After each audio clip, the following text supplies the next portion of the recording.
As everybody's already aware, I'm going to be talking about putting your best project manager on every project this afternoon.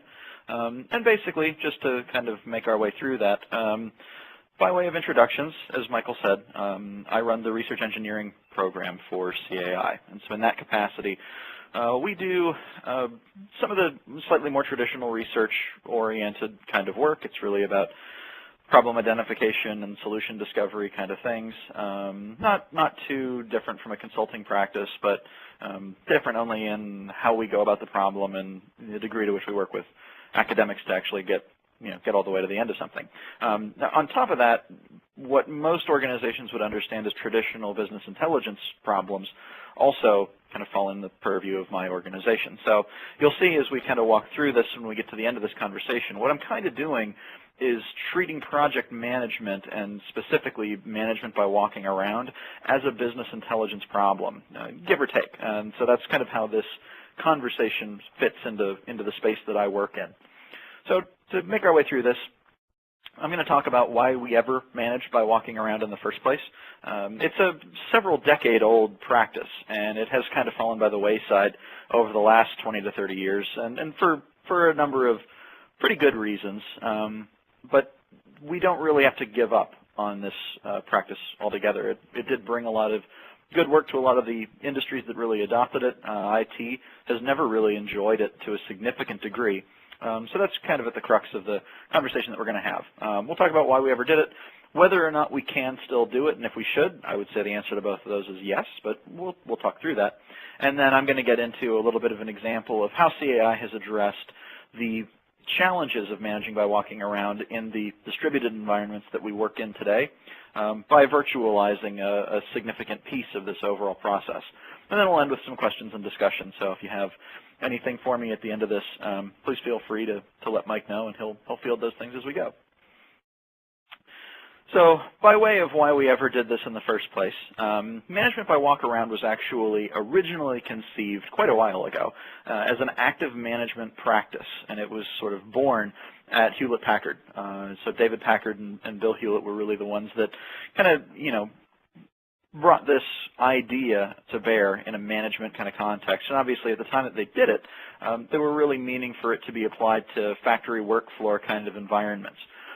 Because we're talking about Hewlett and Packard, I mean, these guys were, nerds in the most traditional sense of the word, and I mean that in the most flattering way. They had a lot of new ideas. They wanted to experiment with a lot of things, and everything that they introduced new, everything that they experimented with, they really did treat it like an experiment. They tracked things, they measured a lot, they evaluated outcomes, and so all the new ideas and concepts that these guys brought to bear on industry, we still have a lot we can learn from and a lot we can point back to, and I'll get into a little bit of that in a minute.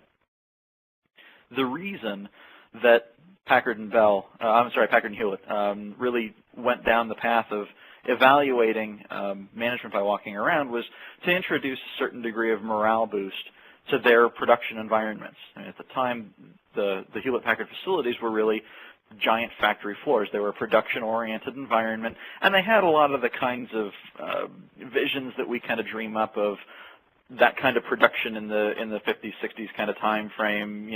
There was still a lot of that going on there at the time. Big, dark rooms, people just kind of working assembly lines, and so morale increase was of interest to them, and because of who they were, there was a lot of evaluation of it as they went along. So the outcome of that is actually represented in the highest level summary in this chart. They basically decomposed the desired effects that they were looking for, with morale as their primary point of focus, the amount of time that people spent on their tasks as another point of focus, and then finally performance. And for them, performance was really, as a measurement tactic, it was meant to evaluate how consistently employees performed. So were they able to increase the consistency of performance, not necessarily make someone an overperformer. They were really just looking to kind of raise the general bar, not improve individuals. So it was really about cultural change, as a practice. And if it's not coming out very clearly on your screen, what you can think of as the top line is the morale line. The line that kind of cuts through the middle is the lightest line. That's performance. And the one going across the bottom is time on task. So morale first.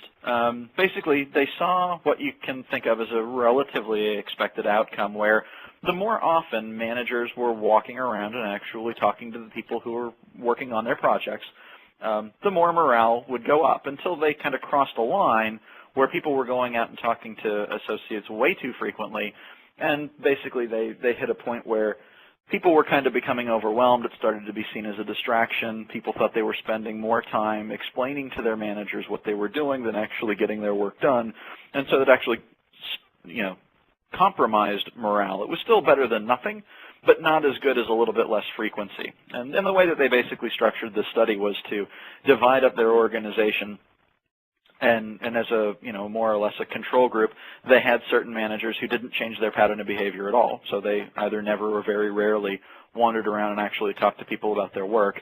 Instead, performance was evaluated under more traditionally quantitative means. A couple went out once or twice a month. There were a group that went out weekly, and then others that went out regularly, and regularly was more than 3 times per week. So that's basically what we're looking at. They did this over a 9 or 10 month period, depending on which project you were in.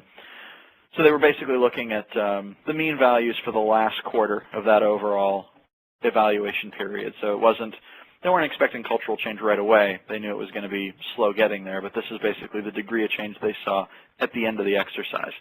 So from a morale standpoint, they showed weekly as a desirable way to pace managers going out and talking to people about what's going on. Now, similarly, time on task kind of followed the same sort of, not quite arc, but climb that morale did in terms of degree of change, from having never had your manager engage you to actually having them engage you regularly.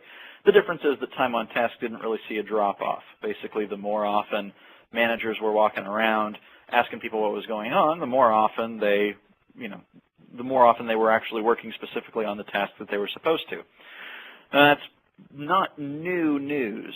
Even at the time that Hewlett and Packard were doing this study, there had already been other studies in industrial engineering and other arenas, the most famous of which is the Hawthorne study, where they basically saw an effect that said as long as people were changing the environment in some way on a routine basis, then the people doing the work knew they were being watched, and basically, fear of being caught doing something that you weren't supposed to do was what prompted people not to step out of line. So the environment that they were cultivating, the more regularly that they did this, was this kind of general feeling that someone is always watching. And there are plenty of project managers that I've talked to in consulting who think that that's ultimately, a pretty desirable thing. It's a positive outcome, and I guess there are certainly cultures that can deal well with that. But before you kind of run full steam down the path of thinking that this is exactly what you want your PMs to do, it's worth noting that this is the same research that American prisons are modeled on for population control. So you can see how the drop in morale with the more regular people are going out and doing this kind of correlates to their time on task evaluation and the Hawthorne effect. It really isn't all that surprising. And then from a performance standpoint, as I said already, this was really about the standardization of performance and having people consistently executing at the same level and really being able to set that level of performance. That also went up and up the more often organizations had managers actually actively walking around and talking to people. And in fact, out of the 3 measures that they were evaluating, this is the one where they most quickly saw the most significant gain. So earliest in the study, in terms of the months that they took to do the study, they started to see a positive effect from this. And it also had the most significant positive effect. If you look at the climb between never and rarely to 1 to 2 times per month, it had the